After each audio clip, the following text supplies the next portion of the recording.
राधे राधे मित्रों। कहा गया है कि बिन पग चलई सुनई बिन गाना, बिन करे कर्म करे विधि नाना। प्रभु बिना इंद्रियों के भी सारे कार्य करता है और इस संसार के सभी कार्यों को क्रियान्वित करते हुए उन्हें भी संचालित करता है। तो मित्रों, अब हम ईश्वर की शक्ति प्राप्त क्यों नहीं कर पाते हैं? साधना करते हैं, नित्य नियम करते हैं, पूजा पाठ भी करते हैं, मगर उसका परिणाम हमें कुछ नहीं मिलता। हमें उनकी शक्ति क्यों नहीं प्राप्त कर पाते हैं? तो मित्रों, इसके लिए आपको सोचना होगा कि हम जो कर रहे हैं क्या वो सही कर रहे हैं या हमारी करने की क्रिया सही है। हम ईश्वर से शक्ति प्राप्त करना चाहते हैं, हम पहले उसको लिंक तो करें। जब हम उसको लिंक नहीं करेंगे तो उससे शक्ति आएगी कैसे? अगर इलेक्ट्रिक के खंभे से तार हमने बांध तो दिया मगर उसमें कनेक्ट नहीं किया तो शक्ति कैसे प्राप्त होगी? तो मित्रों, हम अधिकांश लोग यही करते हैं, पूजा करते, पाठ करते, सब करते, मंत्र जपते करते, मगर क्या है, हमारा वो तार वहां बंधा हुआ है केवल वहीं तक, वो कनेक्ट नहीं है। अब कनेक्ट करने के लिए क्या चाहिए? कनेक्ट करने के लिए हमको उसको छीलना पड़ता है। जो आगे का जो सिरा है उसे छील कर और जहां ईश्वर का छिला हुआ भाग है यानी पॉइंट है उस पर जोड़ना है। जैसे बिजली का तार में तार जोड़ते हैं, ना कि ऊपर से कवर सहित उसको बांध दिया खंभे में और तार जुड़ गया। तो इसलिए हमको अपना कैसे तार जोड़ना है? हमको तार जोड़ना है, पूजा पाठ विधि सब व्रत साधन सब चीज करते हैं हम, मगर केवल तार नहीं जोड़ते। तार जोड़ने का, तार को जोड़ने का ये एक कारण है और इस तार को हम इस तरह जोड़ सकते हैं कि जैसे आप पूजा पाठ साधना कर रहे हैं तो अब इस मन का तार उससे जुड़ना है। तो इसका मन का तार होता कहाँ है? मन का तार होता है यहाँ। ये तार, इसको छीलना यानी इसको कनेक्ट करना है। अब क्या है, हम इधर तो कर रहे पूजा और इधर कर रहे, ए बच्चे को देखना रो रहा है, ए देखना कोई जूते ना चुरा ले जा बाहर, ठीक है, पूजा हो गया। अरे नारियल तो यार कैसा खराब ले आया, अगरबत्ती तो है ही नहीं है। तो ये हमारा कनेक्ट नहीं हुआ। हमको सर्वप्रथम पूजा वगैरह करना है तो सारे सामान की व्यवस्था करके तब पूजा पर बैठना चाहिए देखकर, और या फिर जो सामान नहीं है हमें उसे वो लेना नहीं चाहिए। हमें पूरा मनोयोग यानी पूरा तार ईश्वर में जोड़ना चाहिए।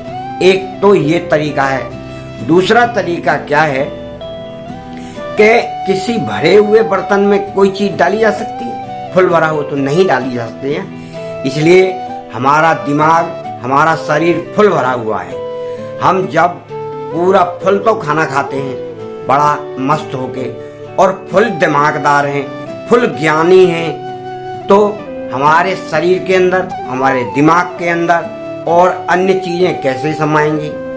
इसलिए आपको अपने कुछ शरीर का हिस्सा कम करना है। जैसे खाना है तो कम खाइए, दिमाग है, ज्ञान है तो उसको थोड़ा सा कम रखिए, अपने दिमाग को साइड में हटा दीजिए। किसी दूसरे की बात सुनिए, किसी दूसरे का ग्रहण करने की जगह रखिए उसमें, तब तो आपका ईश्वर से लिंक हो पाएगा। हम क्या करते हैं, ज्ञान लेने जाते हैं, सर्वप्रथम हम ही ज्ञानी बन जाते हैं। उससे कहते हैं या सोचते हैं मन में कि इतना तो यार मैं ही जानता हूँ, ये क्या बता रहा है नई बात। अरे भाई, तुम नई बात सीखने आए हो तो पहले उसका वक्तव्य सुनो, फिर वो क्या क्या चीज बताता है उसको ग्रहण करो।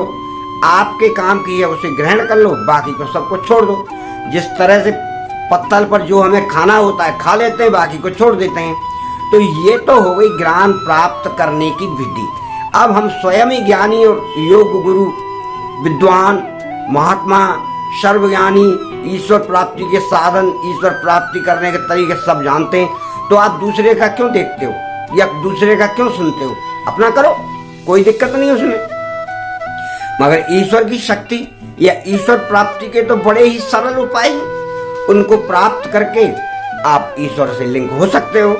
ईश्वर लिंक का कोई इतना बड़ा आडंबर वाला काम नहीं है।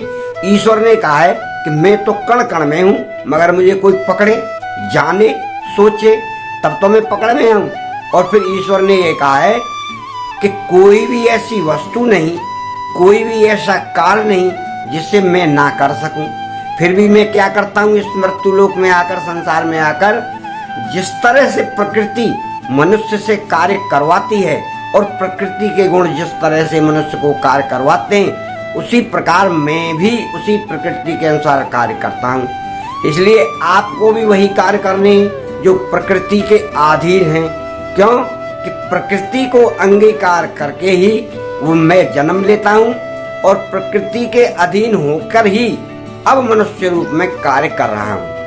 इसलिए आपको ईश्वर की शक्ति समझना है तो प्रकृति के अधीन होकर ही कार्य करना होगा। क्यों कि प्रकृति के विपरीत जाकर आप कार्य करेंगे तो प्रकृति की शक्ति अखंड है, उस शक्ति से आप कभी पार नहीं पा पाएंगे और आप अपना नाश कर बैठेंगे। इसलिए उसकी प्रकृति के साथ साथ उस शक्ति का भी आप ज्ञान प्राप्त करें और अपनी साधना करें, तब आपको ईश्वर से लिंक मिलेगा और आपको ईश्वरीय शक्ति प्राप्त होगी। आप नियमित साधना में बैठें और नियमित तरीके से ध्यान साधना करें। नियमित तरीके का ध्यान यही है जो मैंने आपको बताया लिंक करने का। शांति मुद्रा में बैठकर आपको ध्यान तो ईश्वर का करना ही है, चाहे आप बाहर करें, चाहे अपने मस्तिष्क के अंदर करें, चाहे हृदय में करें, चाहे अखंड ब्रह्मांड में करें। यही ध्यान की एक विधि है। और आप कानों की आवाज को सुने, कानों की आवाज को सुनते हुए ध्यान करना है, अन्य आवाज ना सुने। यही मेरा आप सबसे कहना है। तो आपको शक्ति संचारित होने लगेगी। थोड़ा थोड़ा अभ्यास ही आपको इसमें आगे बढ़ने में मदद करेगा। मित्रों, राधे राधे। इसी ज्ञान को अधिक समझें। चैनल अच्छा लगा हो तो इसको लाइक करें, शेयर करें, सब्सक्राइब करें। कोई विशेष बात हो तो कांटेक्ट करें 9506223236 पर आप संपर्क कर सकते हैं। ये मेरा स्वयं का व्हाट्सएप मोबाइल नंबर है। आप मेरी ओर से प्रसन्न होकर साधनाएं करते रहें। आशा से आसमान भी टिका है। और आप अगर प्लस यानी पॉजिटिव एनर्जी लेके साधना करेंगे तभी आप सफल हो पाएंगे। नेगेटिव विचारों से आज तक कोई भी सफल नहीं हो पाया। मित्रों, राधे राधे। जय श्री राम।